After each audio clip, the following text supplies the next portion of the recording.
Olá, tudo bem? Eu sou o pastor Marlon e você está no canal oficial do CI em Blumenau. Você ouvirá agora uma mensagem que pode transformar a sua vida. Se puder, venha nos visitar em um dos nossos cultos. Deus te abençoe.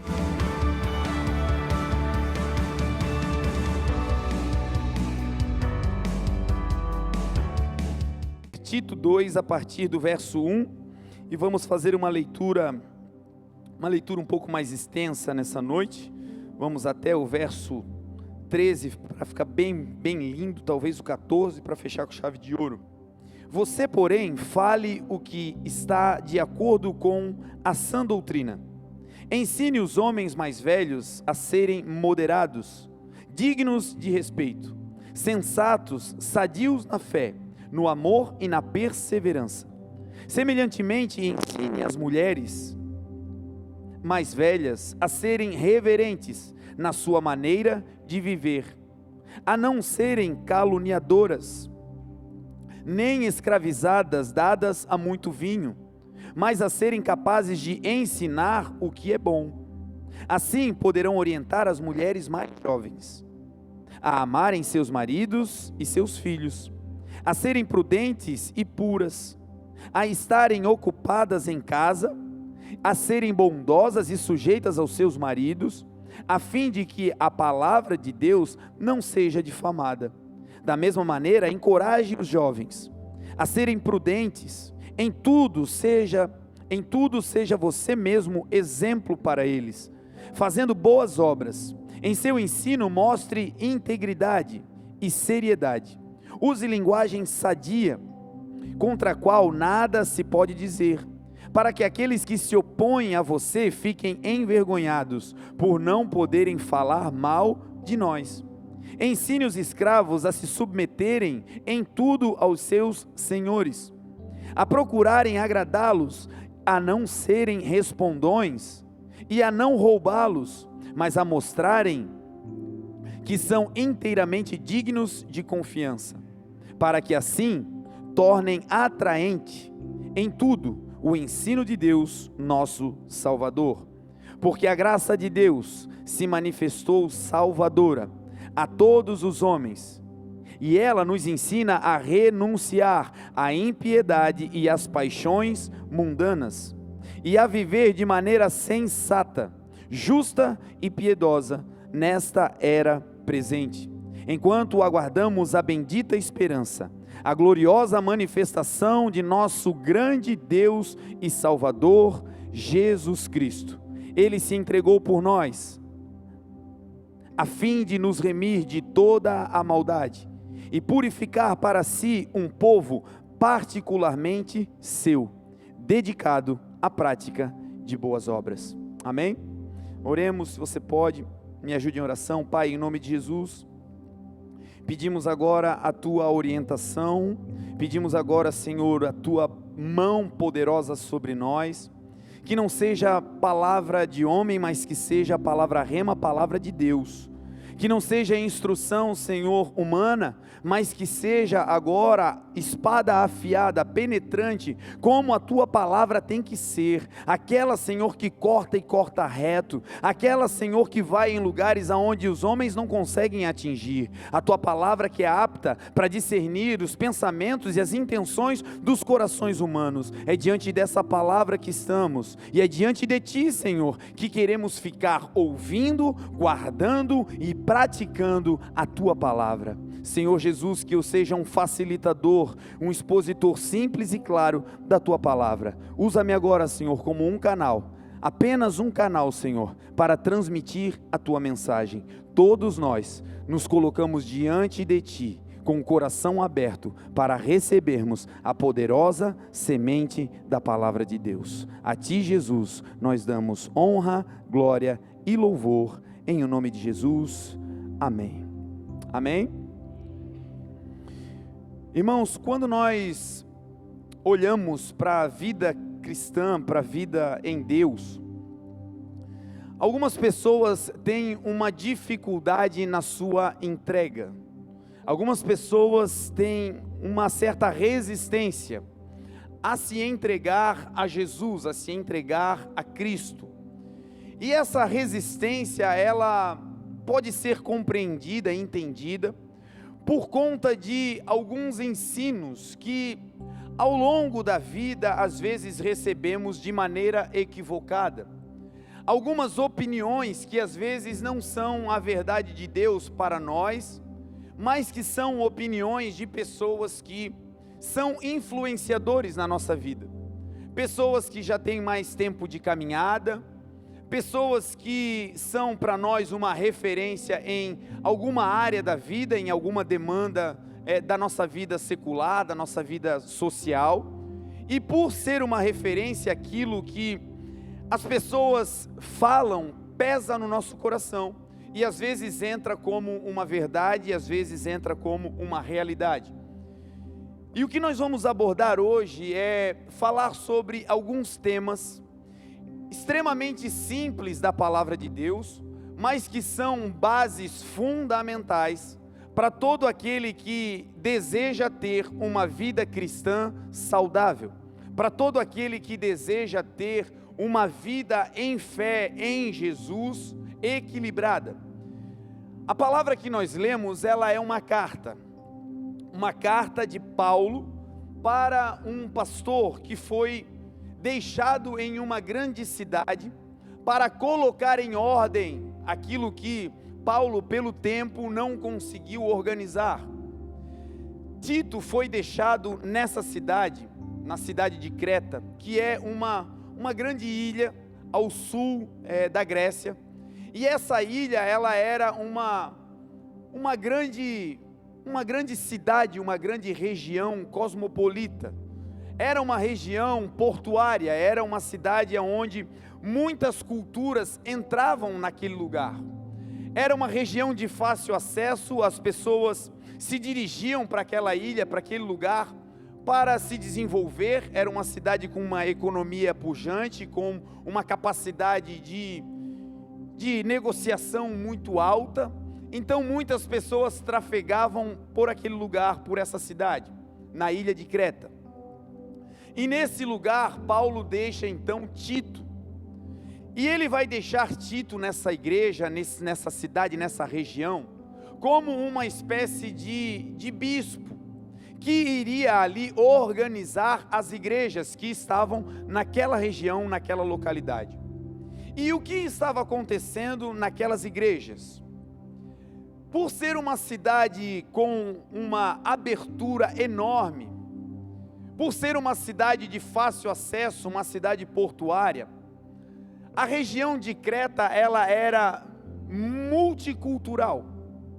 Pessoas de várias culturas entravam e saíam daquela cidade. Pessoas de várias crenças, de várias mentalidades religiosas, entravam naquela cidade por um período ou ali ficavam. E isso também começou a acontecer nas igrejas que ali estavam. As pessoas que iam para a cidade começaram a ir também para a igreja. E esse é o fluxo natural, é assim que deve ser. A igreja deve ser um extrato da sociedade. Todas as pessoas que estão do lado de fora, um dia devem ter a oportunidade de entrar na igreja e de ali ouvir a palavra do Senhor. E em Creta, nessa região, era isso que estava acontecendo. As igrejas estavam crescendo, elas estavam avançando. Entretanto, por conta dessa miscigenação, por conta dessa mescla cultural, algo estava também afetando a vida saudável das igrejas. E o que era? É que as pessoas, quando estavam entrando na igreja, elas vinham carregadas dos seus pensamentos, das suas culturas. E então iam entrando na igreja, iam ficando ali ouvindo a palavra.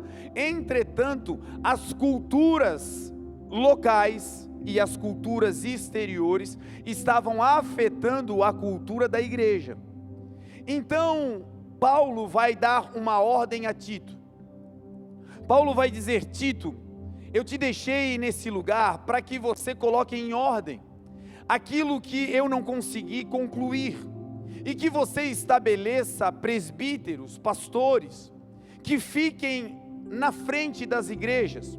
E aí Paulo vai dizer para Tito a qualificação desses homens que ficariam na frente das igrejas. Ele vai dizer que esses presbíteros deveriam ser homens que tivessem bom testemunho dos de fora, que fossem pessoas equilibradas, que tivessem uma vida e uma família exemplar, que os seus filhos fossem crentes e que fossem submissos, que a sua família fosse uma família que pudesse dar exemplo para os de fora, que ele cuidasse bem das coisas de Deus, porque só pode cuidar bem das coisas de Deus aquele que cuida bem da sua própria casa. Então Paulo vai dando para Tito uma lista de características de pessoas que poderiam receber esse cargo. E quando Tito vai recebendo essa instrução, Paulo vai além, e em um determinado momento Paulo vai falar especificamente para Tito. Vai dizer assim: Tito, você deve falar de acordo com a sã doutrina. Ele estava dizendo de maneira diretiva, usando uma palavra que era individual, singular. Estava dizendo: Tito, não te importe com as culturas que estão chegando. Não é para desprezar, mas não deixe com que as culturas que estão chegando te afetem na sua maneira de falar. Não deixe com que aquilo que está acontecendo no mundo mude o teu proceder. E aí Paulo vai ser direto e vai dizer: você, Tito, fale de acordo com a sã doutrina. Quando nós falamos em doutrina, algumas pessoas criam logo na sua mente uma imagem, um paralelismo com conjunto de regras, de coisas que não se pode fazer, de regulamentos. Algumas pessoas, por terem sido ensinadas erroneamente, ao longo da vida, pensam que quanto maior é o número de regras, melhor é a doutrina daquele ambiente. Que quanto maior for o número de restrições, de cerceamento, maior é a doutrina, melhor é a doutrina daquele lugar. E essas pessoas, elas se confundem achando que doutrina são regras, que doutrina são regulamentos que dizem aquilo que você não deve fazer e são restrições. A palavra doutrina, no original, ela significa dogma. Toda fé, ela é baseada em dogmas. E o que são dogmas? No original, no grego, é didáskolo, que significa ensino. Então perceba que doutrina não é regra. Doutrina é ensino. Doutrina não é uma regra ou um conjunto de regras que te dizem o que você não deve fazer. Doutrina no original é um ensino que te instrui a não fazer. Doutrina não é uma regra seca que está numa parede, ou em um lugar, ou em uma tábua, ou em um livro, onde você lê e ali estão as restrições. Doutrina não é a restrição, doutrina é o ensino que leva o indivíduo a entender, a mudar a sua mente, e com uma mente renovada pelo ensino, ele deseja não realizar aquilo que não convém. Então, doutrina, gente, é algo muito sério e muito importante. Algumas religiões são carregadas de regras. Algumas religiões são basicamente leis humanas que restringem o direito e a liberdade dos seus adeptos. Algumas pessoas se sentem confortáveis em um lugar onde não pode nada, em um lugar onde quase tudo é cerceado, quase tudo é limitado.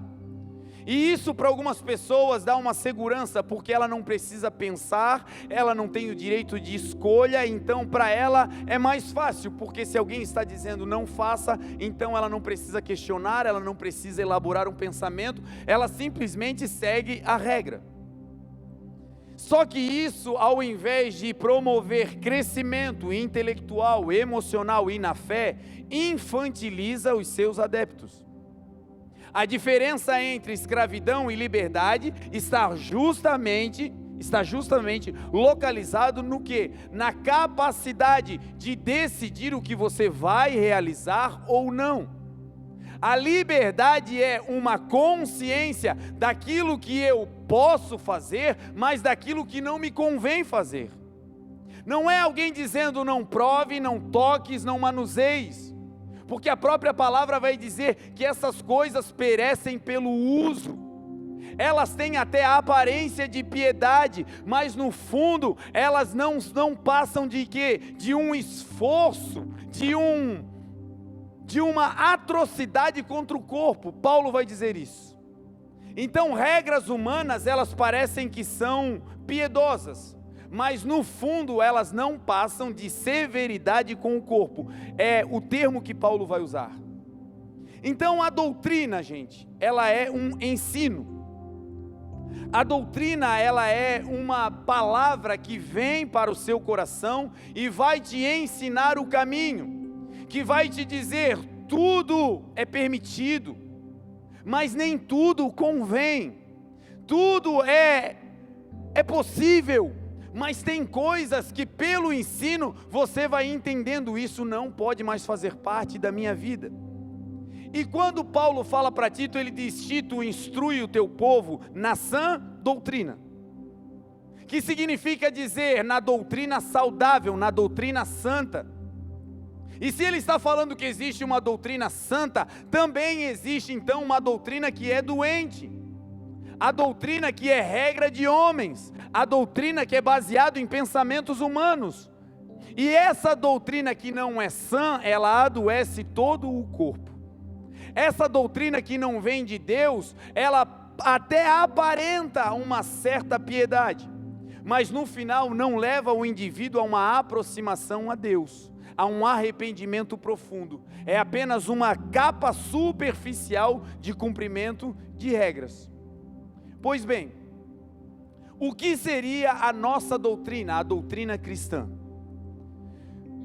Quando você vai ver o judaísmo, que é a religião mais conhecida, pelo menos pelos cristãos, porque é a religião básica, basal do povo de Israel. Eles têm um conjunto de 10 mandamentos, que você sabe, os mandamentos que o Senhor escreveu nas tábuas de pedra para Moisés, e eles têm junto com isso uma compilação de 613 regulamentos, 613 leis que eles precisam cumprir à risca para conseguirem ser adeptos, bons adeptos do judaísmo. São regras tão rígidas que determinam o tipo de tecido da roupa, o corte de cabelo, o tipo de linguagem, aonde deve se comer ou não, como deve se lavar antes das refeições, para onde você deve ir e os dias em que você deve ir. É um conjunto complexo de muitas regras, de muitas leis. Essa é a doutrina, é o dogma do judaísmo. E qual é o nosso dogma do cristianismo? Qual é as leis, quais são as regras que baseiam a vida de um crente? A palavra do Senhor vai dizer que, lá em Romanos 10, a partir do verso 8 por ali, Paulo escrevendo aos irmãos de Roma, ele vai dizer o seguinte: a palavra da fé, a palavra da verdade, ela está perto de vocês, perto da boca e do coração de vocês. Essa é a palavra da verdade que nós temos ministrado. E qual é a palavra? É a seguinte: se com tua boca confessares que Jesus Cristo é o Senhor, e em teu coração você crê que o Deus e o Pai ressuscitou Jesus dentre os mortos, você será salvo. Basicamente, o dogma do cristianismo, as bases que sustentam o evangelho, o cristianismo, estão contidas nesse pequeno verso. 3 regras simples. Quais são? Para fazer parte do cristianismo, você não precisa pagar um imposto.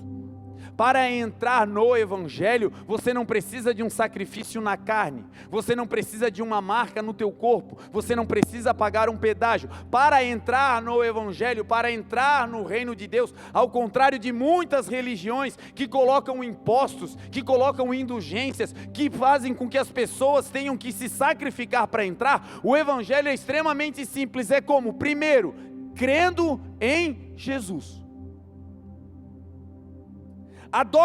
O dogma que faz a premissa do Evangelho é crer em Jesus. E uma vez crendo, você precisa confessar que Jesus Cristo é o teu Senhor. Não é para confessar que Ele é Salvador, é para confessar que Jesus Cristo é o teu Senhor. Quem crê, confessa. Essa é a base do Evangelho, essa é a porta de entrada para o céu, essa é a conexão entre Cristo que nos leva ao Pai. É simples, é crer que Jesus existe, e uma vez crendo, é você confessar que Ele é o teu Senhor. Senhor no original significa dono. Quando você crê em Jesus e confessa que Ele é o teu Senhor, você está dizendo: a minha doutrina, o meu dogma é o seguinte: já não vivo mais eu, Cristo vive em mim, e a vida que agora eu vivo na carne, eu vivo na fé no Filho de Deus, aquele que me amou e a si mesmo se entregou por mim, diz a palavra. Então a base é crer em Jesus e confessar que Ele é o teu dono. O dono é aquele que vai te proteger, te guardar, e o dono é aquele que vai te dizer o que você pode ou não pode. O dono é aquele que vai garantir a tua ração diária, que vai garantir o pão nosso de cada dia, e o dono é aquele que vai te conduzir pelo caminho que você deve andar. Então, para entrar no cristianismo, basta crer em Jesus e confessar com a sua boca que Ele é o Senhor. Segundo, junto com essa confissão de que Ele é o teu dono, um outro dogma do Evangelho, uma outra doutrina do Evangelho, do cristianismo, qual é? É crer no coração que Jesus Cristo foi ressuscitado pelo Pai dentre os mortos. Não é para crer que Jesus está vivo apenas, porque se você crer apenas que Jesus está vivo, você anula o fato de que um dia Ele morreu, e a salvação só veio por causa da sua morte, e morte de cruz. É por isso que Paulo vai dizer: vocês precisam crer, não é apenas que Ele está vivo, vocês precisam crer que Ele morreu e ressuscitou, e hoje vive e reina para todo sempre. Então é nisso que nós, igreja, baseamos a nossa fé.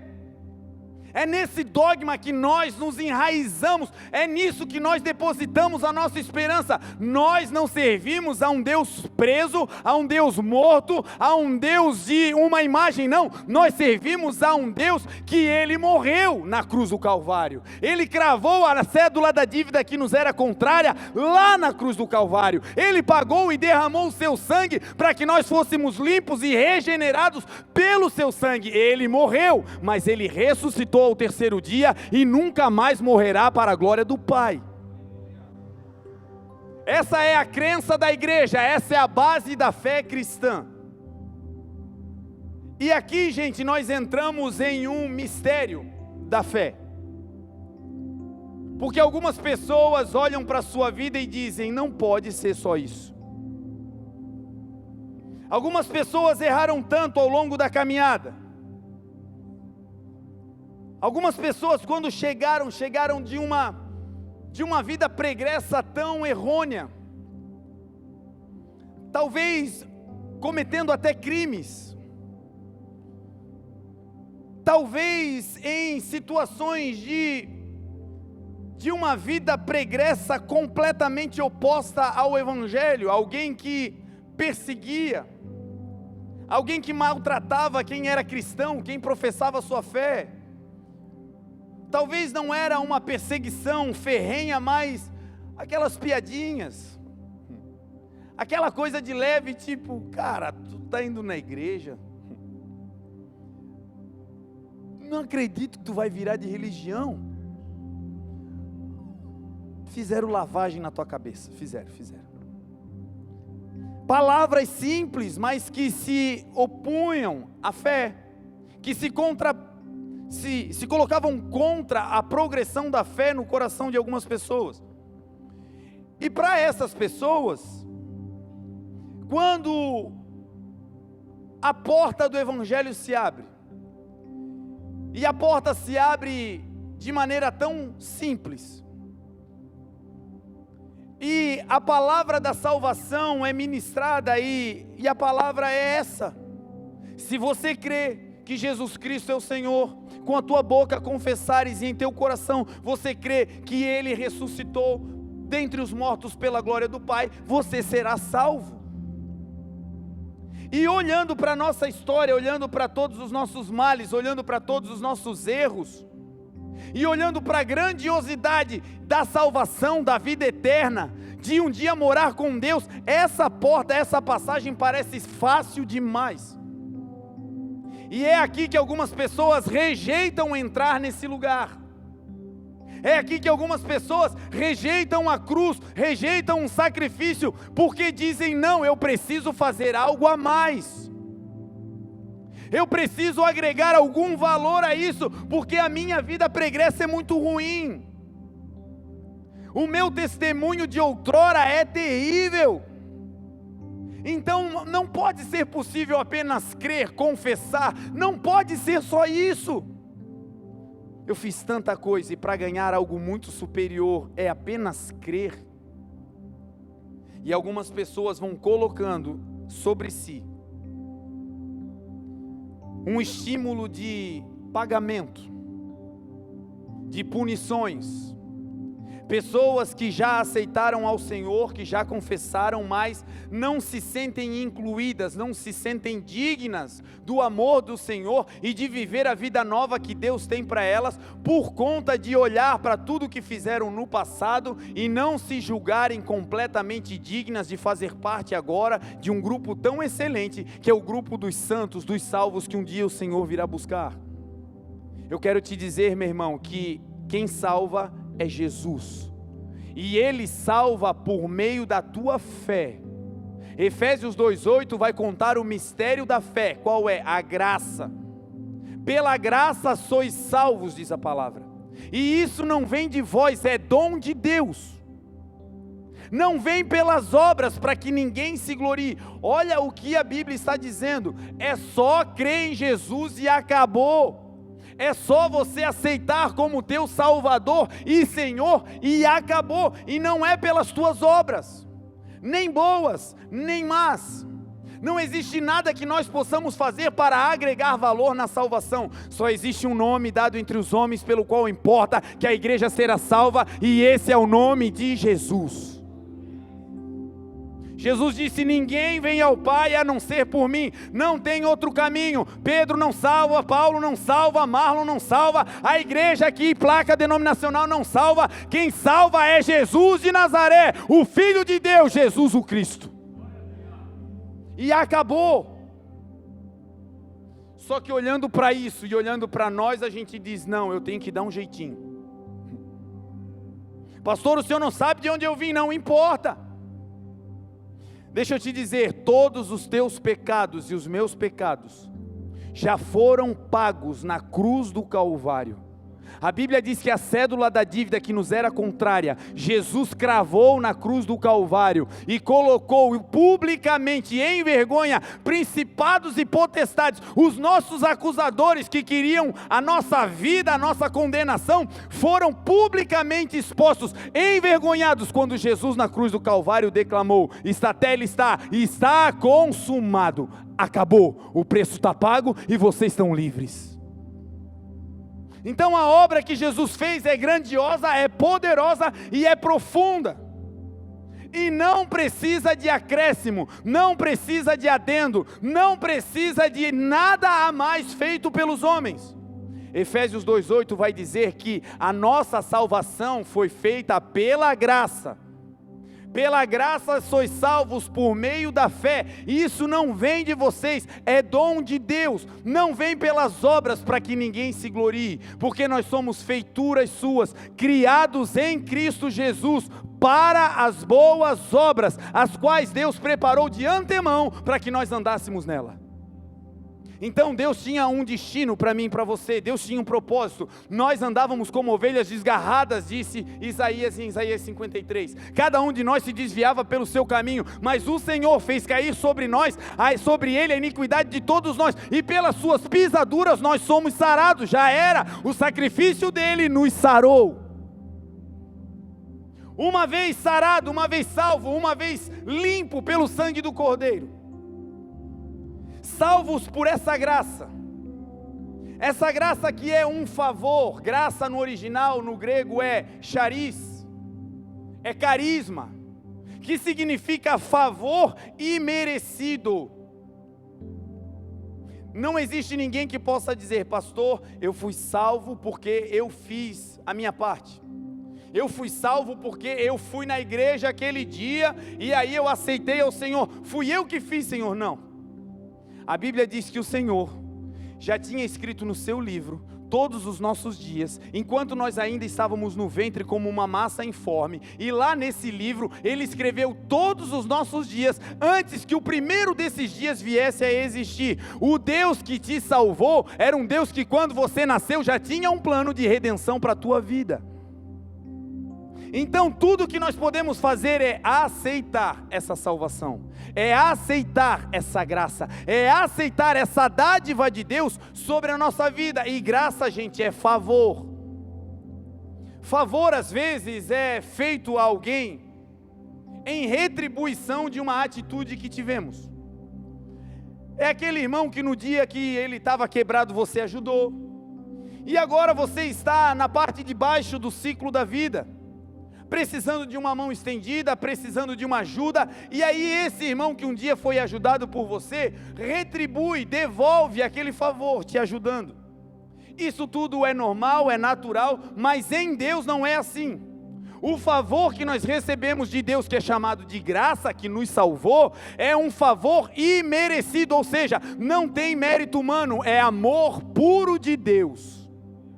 Amor puro de Deus pela tua família, amor puro de Deus pela tua casa, amor puro de Deus sobre o teu trabalho, amor puro de Deus pelo teu ministério, amor puro de Deus pelo chamado que Ele colocou em você, e essa graça te alcança, te resgata e muda a tua história. Agora essa graça, ela tem um propósito. Quando nós chegamos a Jesus, o próprio Senhor Jesus disse: vinde a mim, quem? Todos vocês. Cristianismo, o evangelho não tem um filtro. É para o doutor, mas é também para o indouto. É para aquele homem, aquela mulher com uma capacidade intelectual altíssima, mas também é para aquele que é iletrado, que não tem conhecimento algum. É para aquele que hoje chegou aqui de helicóptero, pousou ali atrás. Tem uns irmãos que sonham alto, aleluia, sonha, irmão, é isso aí. Mas também é para o camarada que chegou a pé, sem chinelo, foi ali atrás tomar um banho e disse: eu vou escutar essa palavra aí.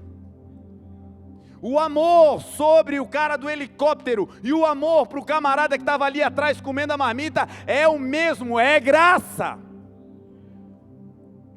E esse é o mistério maravilhoso do evangelho, que nós, seres humanos, não podemos acrescentar nada para gerar merecimento. Não é por obras, mas é pela graça, é pela fé, é por confessar Jesus e crer na obra que Ele fez. Essa graça nos salva. Todavia, a graça que nos salvou, que nos alcançou, ela é transformadora. A graça que nos alcançou e que nos salvou, nos redimiu, essa graça não é um cheque em branco para cometermos aquilo que estiver no nosso coração.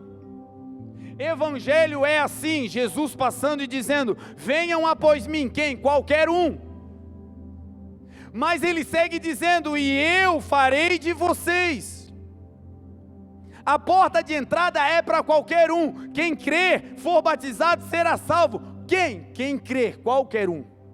Agora, uma vez que você começa a caminhar junto com essa graça, Jesus é a graça, a lei foi dada por Moisés, mas a graça e a verdade vieram por Jesus Cristo, escreveu João. Essa graça que está te chamando, te resgatando, no primeiro momento ela só diz: vem. Mas no segundo momento ela diz: agora é que você está andando comigo, tem um processo. Eu, que sou a graça, que sou Jesus, vou te transformar. Não é apenas venha como está e permaneça como está. É venha como está e seja transformado pela graça.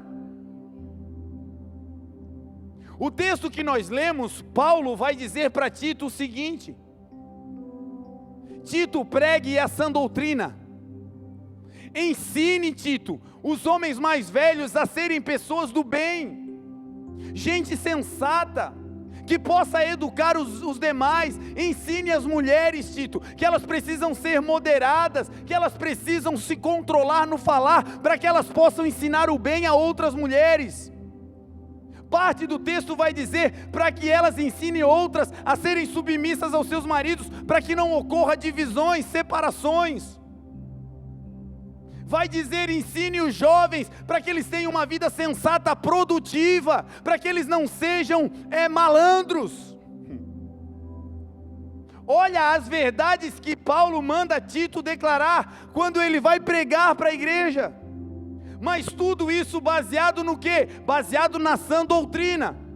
Dizendo: ensina a eles que a graça salva, que a graça muda a vida, que a graça é aquela que resgata, mas essa graça ela também é professora. Lá no verso 12 vai dizer: a graça se manifestou salvadora a todos os homens. Quem? Todos. O perdido, o pecador, o doutor, a doutora, o pobre, o criminoso. Essa graça se manifestou salvadora a todos de maneira irrestrita. Todo mundo está incluído nessa graça. Mas o texto segue dizendo que essa graça se manifestou salvadora a todos os homens e nos ensina a rejeitar as paixões mundanas. Perceba que é a mesma graça que salva.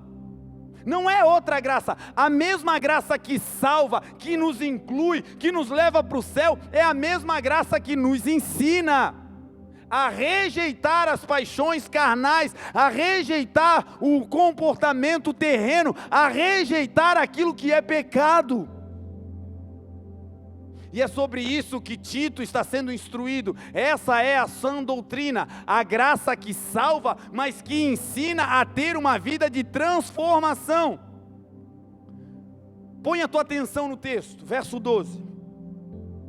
A graça, ela nos ensina a rejeitar. Perceba que a graça, ela não é a vitória sobre a tua fraqueza. A graça não é uma anulação daquele ponto onde eu e você precisamos lutar para vencer o mal, para vencer o pecado. A graça não é uma varinha de condão que nos toca e anula aquele mal. Um dia eu desejava isso e aí a graça veio e agora eu não desejo mais. Não é isso que o texto está ensinando. O texto está chamando a igreja para uma responsabilidade, dizendo: tem coisas que vocês vão ter que lutar até que Jesus volte. E aí vocês vão ter um auxílio. Qual é o auxílio? É a graça, que vai ensinar vocês a como rejeitar. O texto não diz que a graça vai te ensinar a vencer. O texto diz que a graça vai te ensinar a rejeitar. Quando? Rejeitar hoje, rejeitar amanhã, rejeitar semana que vem, rejeitar até que Jesus volte. Esse é o evangelho sem filtro. Esse é o evangelho que leva para o céu. Essa é a sã doutrina, que pega a prostituta e que resgata, mas que diz: saia dessa vida. Jesus é a personificação da graça. E certa vez Jesus estava ministrando, e estava próximo do templo, e pegaram uma mulher no ato de adultério. Essa mulher foi trazida e jogada perto de Jesus. As pessoas estavam ali esperando a condenação pública de Jesus. A condenação social já tinha sido dada. Todas as pessoas conheciam a doutrina, o dogma do judaísmo. Pego em adultério, morte. É uma lei, é uma regra, acabou. Essa mulher conhecia essa regra, mas essa regra não a ensinou a rejeitar aquele pecado. Perceba que não é a regra que muda e que transforma. O que transforma é o dogma, é o didásculo, é o ensino. É o ensino que faz a pessoa rejeitar. Até então ela conhecia a regra, não conhecia o ensino. O ensino é Jesus. Jesus é o bom mestre, Jesus é o bom pastor, Jesus é aquele que quando fala, ninguém fala como ele fala. Quando Jesus fala, ele ensina, ele instrui. E aí eles pegaram essa mulher e colocaram ela ali. Obrigado, mano. E quando eles colocam ela naquele lugar, as pessoas estão com pedra nas mãos. E a condenação social já tinha sido dada. E as pessoas perguntam para Jesus: a lei, a regra, o dogma da nossa religião manda matar. E tu, o que tu dizes? Jesus fica ali agachado e começa a escrever com o dedo na terra. As pessoas continuam dizendo: e tu o que dizes? Pressionando Jesus. Jesus levanta o seu olhar, olha para a multidão e vai declarar: aquele que não tiver pecado, atire a primeira pedra.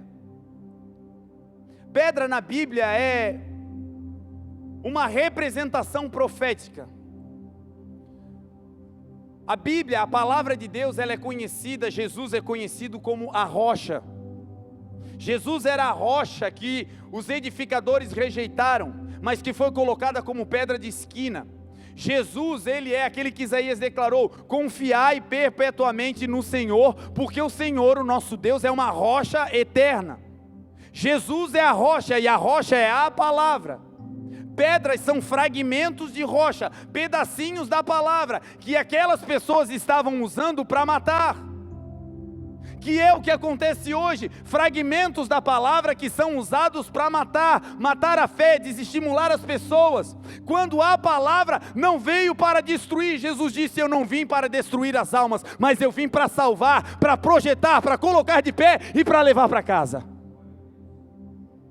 Então ali as pessoas estavam com fragmentos da palavra nas mãos para condenar. E Jesus diz: aquele que não tem pecado, atire a primeira pedra. Aquele que não tem pecado, recite o primeiro verso. Aquele que não tem pecado, leia a sua primeira palavra de condenação contra ela.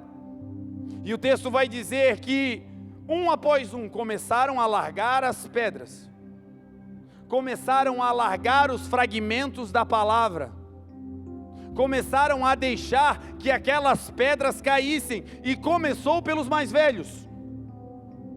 Porque é isso que Deus espera, que nós, aqueles que já estamos no Evangelho, na caminhada, nós sejamos os primeiros a tomar a atitude de reconhecer que não é por mérito, nós também um dia fomos pecadores, transgressores, e o Senhor com a sua graça nos perdoou. Agora aquelas pedras que foram soltas para nos perdoar, não podem voltar para a nossa mão para a condenação de outros. E os mais velhos, eles começam. Todo mundo ali tinha pecado, e todo mundo ali estava pensando: eu não tenho como atirar. Mas nem todo mundo lançou a pedra. Os mais velhos, aqueles que tinham mais experiência, foram os primeiros tocados no coração e dizendo: a palavra não é para matar. Jesus não veio para isso. Eu também tenho pecado, outrora era eu que estava nessa condição, então eu largo a minha pedra. E foram embora. Todos foram embora, e aí Jesus olha para a mulher e diz: mulher, aonde estão os teus acusadores?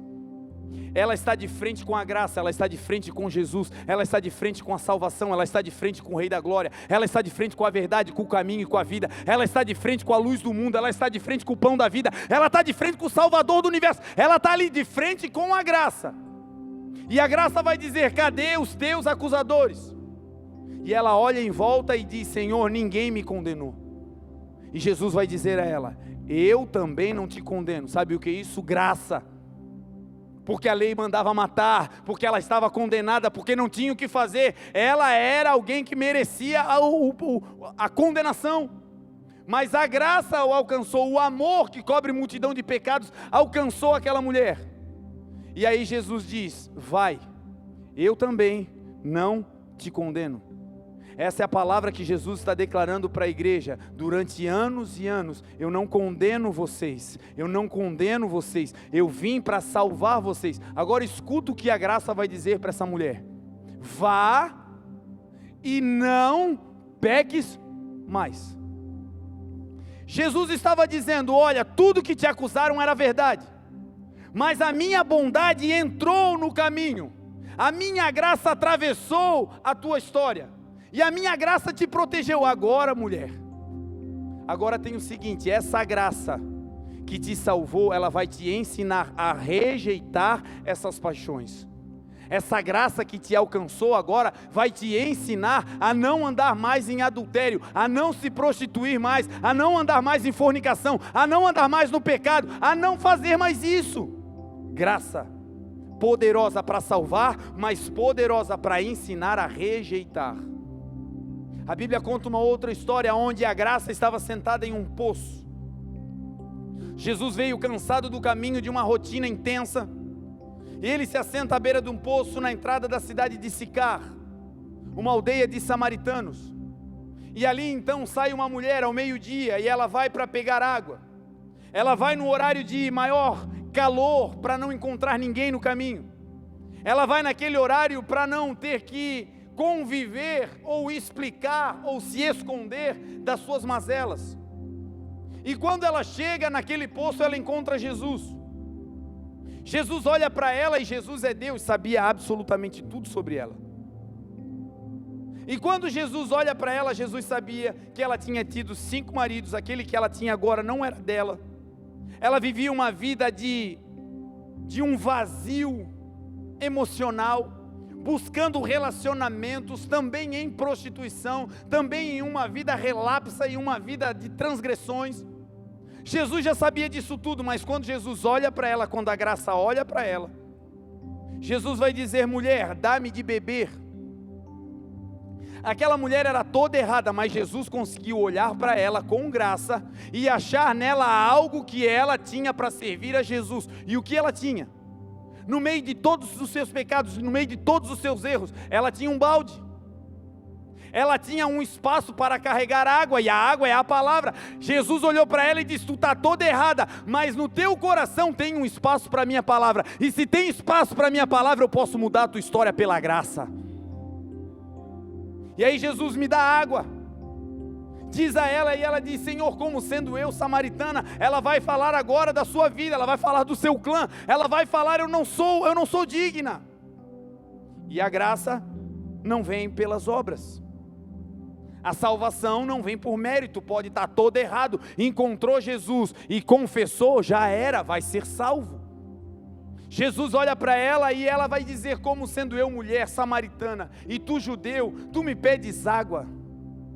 E Jesus vai dizer: se você beber dessa água, você voltará a ter sede, mas se você beber da água que eu te der, você nunca mais terá sede. E ela olha para Jesus e vai dizer: Senhor, como tu podes me dar água? Esse poço é fundo. E Jesus vai dizer: se você conhecesse o dom de Deus, ou seja, o poder de Deus, se você conhecesse aquele que está falando contigo, você lhe pediria água e ele lhe daria da água da vida, e do teu interior vai jorrar uma fonte para a vida eterna, e nunca mais você terá sede, mulher. E ela olha para Jesus e a graça envolve. A graça envolve porque aquela muralha da religião caiu, porque aquela regra entre judeus e samaritanos foi desabada, foi destruída. A regra também de mulheres serem sempre para baixo e não receberem honra também caiu. Ele estava falando com ela e ali Jesus quebra tudo, e agora a graça a envolve. A graça envolve ao tal ponto de dizer, você pode estar toda errada para o mundo, mas ainda existe algo bom aí dentro. É o teu baldinho, que é o teu coração, onde você pode guardar a minha palavra e eu posso transformar a tua vida. Pode estar todo errado, mas se tiver um espacinho no coração para a palavra de Deus, a vida será transformada, porque a palavra transforma, a palavra liberta, a palavra é água que muda e mata a sede do sedento. Jesus diz isso para ela e ela diz, Senhor, o poço é fundo, e tu não tens com que tirar essa água. Ela olha para a questão natural, ela olha para Jesus e vai dizer, Senhor, tu não tens com que tirar. Ela estava dizendo, o meu problema tu não tem como resolver, eu estou vendo. Você não tem a ferramenta que pode resolver o meu problema é água, tu está me prometendo água, mas tu não tem a ferramenta, tu não tens um balde, ela falou. E assim muitas vezes nós tratamos Jesus olhando para aquilo que Ele já fez na vida de outros, olhando para aquilo que Ele já fez na nossa vida, e talvez o milagre da agora é inédito. A doença de hoje você nunca teve, o problema que você está passando hoje você nunca enfrentou, e você olha para ele e diz, essa ferramenta você não tem. Ei meu amigo, o que Deus vai fazer é pela fé, está no sobrenatural, Ele é preparado para resolver todos os problemas. Não é por vista, mas é por fé, é pela fé, é crendo que Jesus é o Senhor, que Ele muda a nossa história. Jesus vai dizer a ela, vai lá chamar o teu marido. Jesus agora vai pegar aquilo que pesava no baldinho dela. Jesus agora vai entrar em um lugar aonde ninguém poderia entrar. Era uma salinha fechada, aonde ela guardava suas mazelas. É aquele pecado oculto, é aquele medo, é aquela tendência carnal que às vezes a gente guarda num lugar e ninguém toca. Só que diante da graça, perceba, Jesus mandou os discípulos entrarem na cidade, mandou eles comprarem pão, e ele ficou a sós com aquela mulher, porque quando a graça vem, ela não expõe para envergonhar, ela cobre para curar. Não tenha medo de se abrir para Jesus, Ele te bota debaixo do braço, sara as tuas feridas, e no terceiro dia te coloca de pé, como disse Isaías. Aquela mulher está ali, e Jesus vai ministrar com ela, chama o teu marido. Jesus vai tocar na ferida, Jesus vai abrir o depósito, aonde ela guardava os seus maiores pecados. A graça que cobriu ela e disse, eu vou te dar água, a graça que salvou, agora está ensinando ela a rejeitar aquele mal. Como? Primeiro confessando. É isso, gente, que vai mudar a nossa história, é confessar ao Senhor as nossas fraquezas. Senhor, o problema é a pornografia. Senhor, o problema é a prostituição. Senhor, o problema é que eu falo demais. Senhor, o problema é a imoralidade. Senhor, o problema é que eu sou nervosinho. Senhor, o problema é esse. Abre a porta e deixa a graça entrar. E uma vez que a luz entra, a luz ela vai trazendo à tona todas as coisas. Na luz tudo é provado. Na luz vai existindo cura. Na luz vai existindo salvação. Na luz a cabeça da humanidade vai sendo transformada. E Jesus diz para ela, vai lá buscar o teu marido. E diante da graça, daquele amor que não a acusou, ela fica constrangida como aqueles homens lançam as pedras. Ela se desarma e ela vai confessar a Jesus. Jesus não perguntou para ela nada e só disse, vai chamar o teu marido. E diante daquela bondade, diante daquela graça, ela diz, Senhor, eu não tenho marido. E Jesus olha para ela e diz, dissestes bem. Sabe qual era o problema daquela mulher? Mentira. Os vários relacionamentos simbolizavam uma vida de mentira. 5 relacionamentos que não eram homens dela, uma vida de mentira.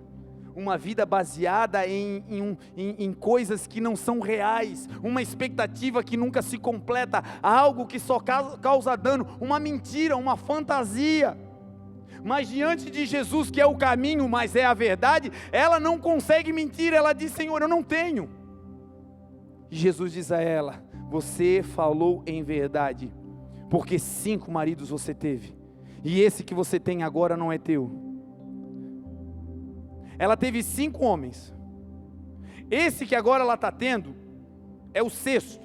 Todos esses foram uma vida de mentira, que não foram relacionamentos saudáveis, uma vida de promiscuidade, uma vida tentando tampar as suas emoções com relacionamentos. Esses 6 homens não resolveram, mas agora ela está conversando com o 7º. Ela está conversando com aquele que é perfeito, ela está conversando com aquele que é santo, ela está conversando com aquele que sara, ela está conversando com aquele que liberta, ela está conversando com o Rei da Glória, a majestade real, Jesus é Deus, ela está conversando com Deus. Checa e amar. E diante de uma fala com o Rei da Glória, a sua vida inteira é revelada. Quem sabe você chora porque você não consegue contar para ninguém. Ei, hoje Jesus, o Rei da Glória, está aqui, conta para Ele. Essa graça que te salvou vai te ensinar a rejeitar esse mal, até que Ele venha. É luta, é contenda, muitas vezes é batalha, é peleja, mas não aceite viver nessa vida. Se entregue ao Senhor e Ele vai te ensinar a rejeitar esse mal. Ela recebe a palavra do Senhor e vai para dentro da cidade. O interessante é que ela não pega a água. Ela volta e o balde que ela carregava para carregar água já não serve mais. Porque uma vez que ela ouviu a palavra da boca de Jesus, ela foi saciada pelo lado de dentro. Jesus, que não é um poço, mas que é a fonte de águas vivas, jorrou água viva para dentro dela, e agora ela não precisa mais do balde, porque agora ela não carrega a água do lado de fora, agora a água está aqui, ó. E é essa água que o Senhor está dando para nós, para bebermos, para dizer, você pode passar por vale de sombra ou de morte, a graça que te salvou vai te ajudar a vencer o pecado, e ela estará convosco todos os dias, até a consumação dos séculos, amém. E essa mulher vai, o balde agora não tem mais efeito, agora ela não carrega mais água do lado de fora, agora não é mais aparência para dizer, olha aqui, eu carrego a Bíblia. Agora não é mais um livro do lado de fora. Agora é palavra viva do lado de dentro. Agora não é mais fragmento de pedra para ferir. Agora é palavra guardada no coração. Guardei a tua palavra no meu coração. Para quê? Para rejeitar e não pecar contra ti, Senhor. Para não pecar contra o Senhor. Nós não precisamos de um conjunto de dogmas humanos. Nós só precisamos fazer uma coisa: ame o Senhor teu Deus de todo o teu coração, com toda a tua alma, com todo o teu entendimento, com todas as tuas forças, e esse amor vai te fazer rejeitar o pecado dia após dia. Essa pecadora foi transformada a tal ponto pela graça, que ela agora, de prostituta, de promíscua, ela entra na cidade completamente transformada pela graça, e agora ela rejeita tanto o pecado que a perseguia, agora ela luta tanto contra aquele mal, que ela se afasta desse pecado ao ponto de, ao entrar na cidade, se transformar em uma evangelista. Ela prega, ela conta novidade na cidade, as pessoas vão lá ouvir Jesus falar, a cidade começa a se render, um avivamento começou na cidade de Sicar, por uma mulher que recebeu a graça e deixou a graça ensinar a rejeitar os pecados. Certa vez Jesus entra num barco e vai para uma região chamada Gadara. No meio do caminho, uma tempestade. Algumas pessoas estão vivendo assim, uma tempestade, parece que vai morrer, parece que o casamento vai ser destruído, parece que o ministério não vai aguentar, parece que é o fim. Mas para quem caminha com a graça, você vai entender, as tempestades não são um destino de morte, mas a tempestade é um prenúncio de algo poderoso que Deus está para fazer na tua vida. Esse deserto é apenas uma transição que vai te ligar à tua terra prometida, é apenas uma passagem. Deus está te transicionando no meio dessa tempestade. Daqui a pouco, o choro que dura uma noite vai passar, e Jesus, que é a alegria, que é a graça, Ele virá pela manhã. Eles entram no barco, os discípulos entram com o Senhor e eles enfrentam aquela tempestade. No meio da tempestade, um caos, Jesus acalma a tempestade. E eles aportam em uma região chamada Gadara. Naquele lugar havia um homem que a Bíblia chama de endemoniado, o gadareno. Esse homem não recebe um nome, uma nomenclatura específica. Ele não tem a sua vida relatada de maneira normal, relacionamentos, famílias, não. O que a Bíblia relata sobre ele são as suas dores, as suas mazelas, os seus traumas. Esse homem é tão atormentado por demônios, ele vive uma vida tão perturbada, que ele agora é completamente envergonhado publicamente. Ele agora anda despido, porque é isso que o mal quer. O que o mal quer é nos envergonhar. Começa com um pequeno pecado no oculto, começa com algo que é uma pequena transgressão onde ninguém vê, mas é uma casinha que o inimigo arma para depois publicamente causar uma vergonha que vai colocar a tua moral no chão. E como esse homem era assim, completamente fora de si, tinha perdido a capacidade intelectual de governar a sua vida, vivia nu, envergonhado e morava no cemitério, nos sepulcros. Algumas pessoas estão vivendo assim hoje, uma vida de vergonha, envergonhados por decisões que tomaram, envergonhados pela soberba de outrora, envergonhados porque tiveram muito e hoje estão na parte de baixo do ciclo. Parte de baixo do ciclo não significa ponto final. É apenas um tempo que Deus está te ensinando, que Deus está reposicionando o teu coração, que Deus está esvaziando a tua bagagem, porque para o lugar alto onde Ele vai te levar não pode ir pesado. Quem está pesado não sobe. Ele está te tornando alguém mais leve, Ele está depurando a sua vida para você ter apenas o que você precisa, e para subir o que você precisa é só de humildade. A Bíblia diz que os humilhados serão exaltados. Acabou. E esse homem vive no cemitério. Viver no cemitério é uma representação poética de adorar a morte. Gente que a sua vida é uma eterna celebração daquilo que está morrendo. Pessoas que estão num lugar onde coisas dão certo, 99 coisas deram certo, mas no dia alguém falou algo e ela consegue se concentrar, ele consegue se concentrar naquilo que deu errado e celebra a morte, ao invés de celebrar a vida de todo o resto que o Senhor está fazendo. Essa era a vida desse homem, uma vida de celebração de morte no sepulcro. E aí a graça veio no meio de uma tempestade. Não foi no dia bom que a graça apareceu para esse homem. Não foi no dia que a conta estava cheia, não foi no dia cheio de amigos, não foi no dia da festa, foi no dia da tempestade que Jesus apareceu. Eu quero declarar como ministro do Evangelho, no meio dessa tempestade, a graça vai te alcançar, ela vai tirar as tuas amarras, ela vai levantar um altar de adoração e você vai começar a dizer: o Senhor é o meu pastor e com Ele nada mais vai me faltar. O texto diz que quando o barco atraca, Jesus pisa naquela terra, e quando Jesus pisa, o poder da graça toma conta de toda aquela região. Aquele homem que estava endemoniado longe, quando Jesus pisa, o poder da graça alcança aquele homem. O texto diz que ele vem correndo. Jesus não manda chamar. Quando ele pisa, ele vem correndo. O texto diz que ele se prostra e adora a Jesus. Ele adora a graça, ele se prostra, ele foi atraído pela graça.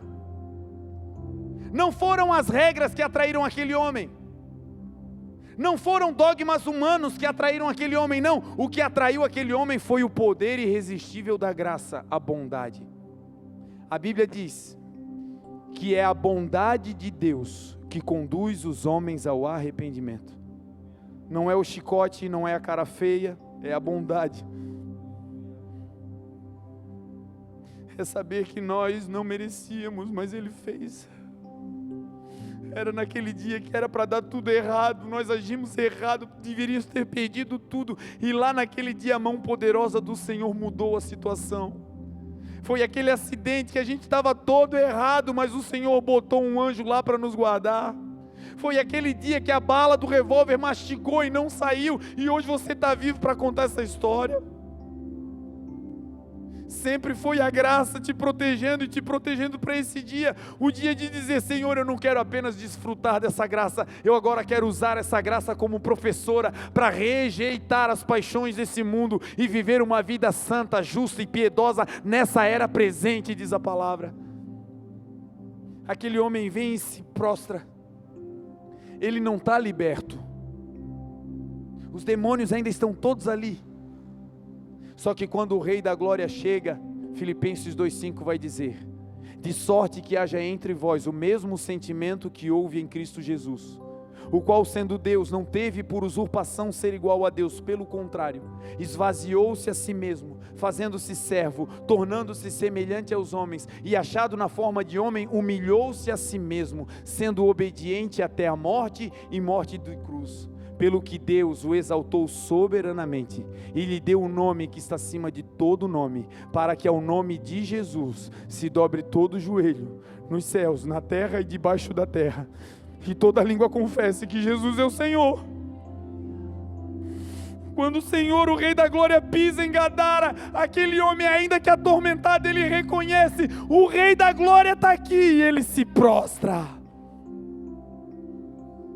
Os demônios diante do Senhor não conseguem mais ficar. Eles dizem: deixa-nos entrar naqueles porcos, o Senhor ordena e eles vão. A partir daquele momento, aquele homem é completamente liberto. A notícia corre na cidade. Quando as pessoas chegam para ver o que tinha acontecido, aquele homem não está mais nu. Porque uma vez que você teve um contato com a graça, o contato com o amor, o verdadeiro amor, ele lança fora todo medo, e o amor cobre multidão de pecados. Aquele homem não estava mais exposto, agora ele estava coberto, em sã consciência e adorando a Jesus. Agora olha a graça que salvou, que libertou, que deu uma roupa, que deu uma veste. Olha agora a graça, ele diz: Senhor, eu quero ir contigo. Senhor, agora eu quero fazer parte da missão, eu quero entrar no barco, eu quero deixar para trás essa terra, eu quero ir. Sabe o que ele estava dizendo? Senhor, foi aqui nessa terra que eu pequei, Senhor. Foi aqui nesse lugar que me viram usando droga, foi aqui nesse lugar que me viram roubando, foi aqui que eu fiz as maiores besteiras da minha vida, foi aqui, Senhor. Por favor, eu não quero mais ficar aqui. Eu não quero mais ser tentado por esses males que estão à minha volta, eu não quero mais. E olha a aula de Jesus. Jesus vai dizer: não, fica aqui, vai agora e conta para os teus, conta para aqueles que tu conhece, conta para a tua família, quão grande foi a bondade do Senhor para contigo. Jesus estava dizendo: a graça que te salvou, ela vai te ensinar. Você não vai mais cair, você vai ficar no mesmo lugar, mas você não vai mais voltar para aquele pecado, você não vai mais voltar para aquela cena, não, você vai ficar aqui, e essa luta vai ser constante, mas a graça que te salvou vai te ensinar a rejeitar essas paixões todos os dias. Sabe o resultado? Historiadores dizem que o gadareno ganhou Decápolis. 10 cidades foram salvas por causa do testemunho, da pregação, da graça poderosa na vida de um homem que foi alcançado.